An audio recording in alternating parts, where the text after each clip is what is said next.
Alright, we've been through an entire week's worth of the events. We had 3 major events, and I will say, quite the show it was. So it is time to talk about the top 5 side deck cards you should honestly have for this format. If you don't have these, well, yikes, dog. It's the only thing I got to tell you. So, in honor of the big, fat 200th YCS, it is time to dig on into this fantastic discussion. So buckle up. Remember, the ride never ends. Does it? Does it?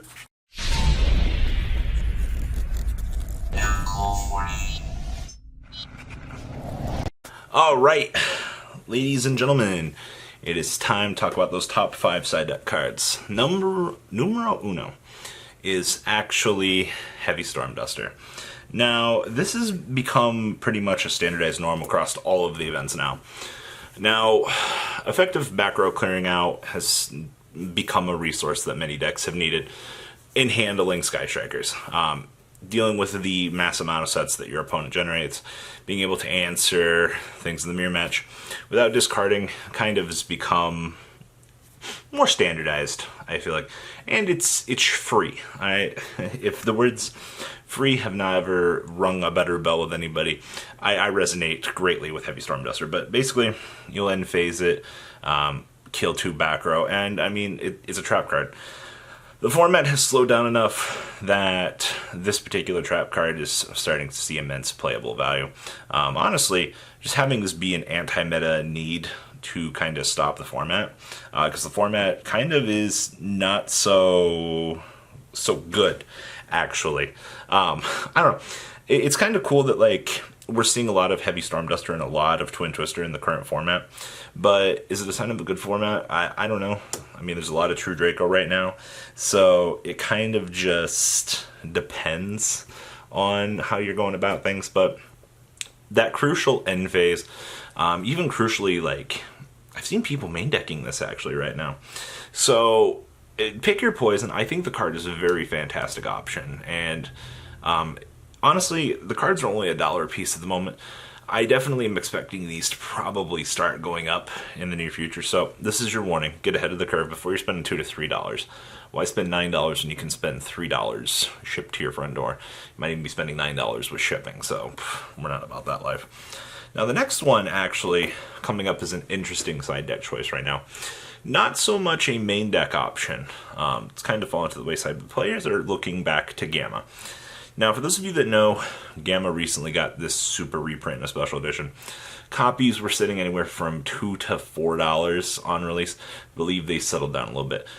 Also, now that Omega's gone to 1, it becomes a little bit more affordable if you want to play the Omega to kind of cheese your opponent. It's kind of just win more when it resolves. But people are looking to Gamma kind of as just a giant fuck you to deal with the impending Droll and Lockbird bullshit that's coming around in the format right now.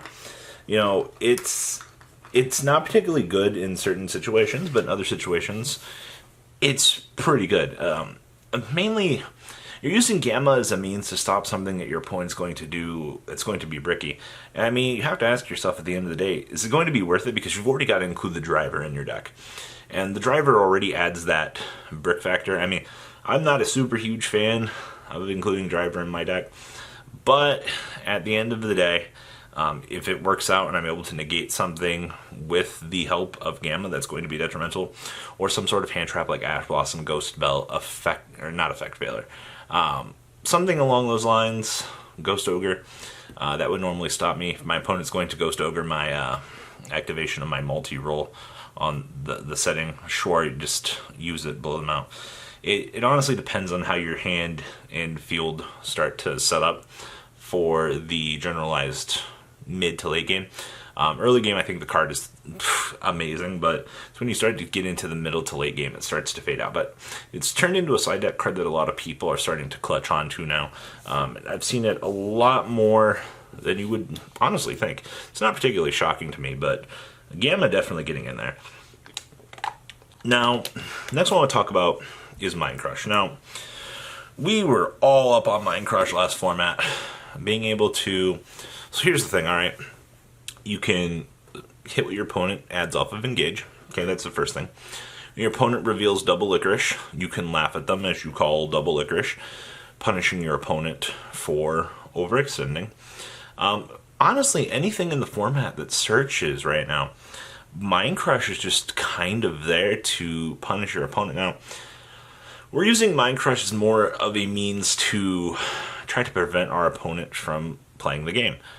Even so much, I mean, hitting a starter card out of your opponent's hand. This card gains inherent value even in the Goki matchup. I mean, you're going to know every Goki your opponent's searching.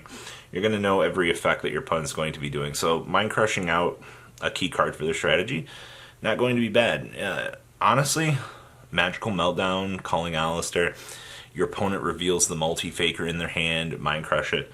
The applications that Mind Crush has right now in the current game are higher than I've seen before. I didn't think we'd go into a format where potentially hitting a hand trap out of our opponent's hand, particularly hitting something else critical. Mind Crush is one of those cards that's, when it's good, it's good. When it's bad, it's bad. I don't think there's any... There are very few times that I think the card is very mediocre, honestly. But Mind Crush is definitely probably one of the better side deck cards next to Heavy Storm Duster. Not so much to Gamma right now, in the grand scheme of things. But Mind Crush just being one of those reactive trap cards that if your opponent does Twin Twister you at the beginning of the draw phase, Mind Crush, you can probably get some more value out of it. So take it for what it is. I think the card is very powerful, but the card has a dramatically high ceiling for it to... Yeah. So, next up, we have Shared Ride. Now, for those of you that don't know, Shared Ride has become this main deck staple in fucking Sky Striker. Like, the Sky Striker mirror has turned into this massive shit show with, oh, I've got Shared Ride, you don't have Shared Ride. I learned my lesson this past weekend at the YCS. So, here's the thing. Shared Ride, even in... Oh, God. People were talking about playing it in Trickstars or against Trickstars. Know all the searching your opponent does and things like that. Oh, absolutely not an issue. But when you... Shared Ride, I'm not going to say it's massively complicated to use, but Sky Striker Mirror is going to be your best application for it. If you run into Trickstars, all the searching they do and things like that, cool. You know, we did it. It's a chainable spell card, which means you get even more value out of it. Once again, I can't believe how many people, like when you side in Shared Ride, your opponent Twin Twisters it, you're just staring at them going, why'd you do that? And you're like, oh, chain Shared Ride. Shared Ride doesn't have those specifications that force it to be chained on to the resolution of a draw effect. The card is just incredibly bonkers for being a quick play. Quick play chainability. That's what I like. You know, these haphazardly free cards. Like, I will give it to us. Shared Ride replaced Maxi in our format, but we all miss Maxi. So, if you're not playing Shared Ride, I don't think you're going to have a good time in this format. But, yeah, I don't know. Shared Ride on this, of everything on this list, I think Shared Ride is mandatory, a staple. You need to play it, unless you're playing some fucking weird-ass deck. But, I mean, more resources are more resources, right? No matter how you look at it, it's not like any of these decks this format can deck you out through Shared Ride. Unless you're, like, playing against the Infinity OTK. And then it's like, ugh. And then last but not least on this one kind of is shocking people. The last time Magic Deflector saw play was during Monarch format. Now, Deflector negates quick play, continuous, basically quick play for the turn. Alright, so you know what that means? Sky Striker can't do fucking jack shit against this. Multi-roll's turned off, you've got your Widow Anchors turned off. Why are we just now looking at a card from a fossilized era to kind of speed up things? Now that Pure Sky Striker, I think, is kind of taken off as the best deck in the format, things have got, I'm not going to say a little bit harder in the meta, but let's be real. You need a card that just blows out the deck, alright? Like, Deflector's going to be that card. Like, everybody that I talked to that was playing Deflector, talking about picking up Deflector, they said would have seen play had they thought of playing it at the 200. So, honestly, based on those testimonies, definitely makes me want to pick up the card or have the card as a side deck option. Because like I said, when the card's good, the card's good. When the card's bad, well, yikes. Card's bad. But against Sky Striker, the card's infinite potential ceiling is just so fucking high. It's ridiculous. So take it for what you will. It's my opinion on Deflector. I think Deflector is something that Shared Ride is a must. Heavy Storm Duster is starting to become a must now. And even so much on this list, if you're not a Sky Striker player, you are a Sky Striker player, like, consider Deflector. It's a very, very, very valuable card. Especially if you can play it in such a situation that paralyzes your opponent, that they can't recover. You did it. So guys, that's all I got for this video. Do you agree with my side deck choices? Things I think you should have for this format?